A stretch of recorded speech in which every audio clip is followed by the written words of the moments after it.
সারাদিন রোজা রাখার পর শরীর যখন ক্লান্ত, তখন রাতের বেলায় দীর্ঘ নামাজে দাঁড়ানো অনেক কষ্ট মনে হতে পারে। কিন্তু এই কষ্টের বিনিময়ে আল্লাহ কি রেখেছেন শুনলে আপনি আর একদিনও তারাবি ছাড়বেন না। রাসূলুল্লাহ সাল্লাল্লাহু সাল্লাম বলেছেন, যে ব্যক্তি ঈমান ও সওয়াবের আশায় রমজানের রাতে নামাজে দাঁড়ায়, তার অতীতের সব গুনাহ আল্লাহ মাফ করে দেন।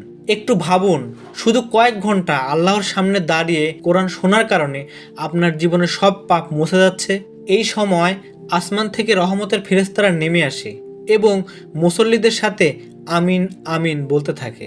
দীর্ঘক্ষণ দাঁড়িয়ে থাকার কারণে পায়ে যে ব্যথা হয়, তার প্রতিটি ব্যথার জন্য আল্লাহ জান্নাতের মর্যাদা বাড়িয়ে দেন।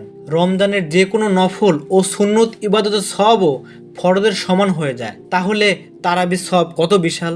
20 রাকাত হোক বা 8 রাকাত হোক, আসল কথা হলো আপনি কতটুকু মনোযোগ দিয়ে আল্লাহর সামনে দাঁড়িয়েছেন। তাই অলসতা করে এই বিশাল সুযোগ হাতছাড়া করবেন না। তারাবির নামাজ আপনার আত্মাকে প্রশান্তি দেয় এবং মনকে পবিত্র করে। রমজানের এই রাতগুলো খুব দ্রুত চলে যাবে, কিন্তু সব থেকে যাবে চিরকাল। আজ কে কে তারাবি পড়বেন কমেন্টে ইনশাল্লাহ লিখুন।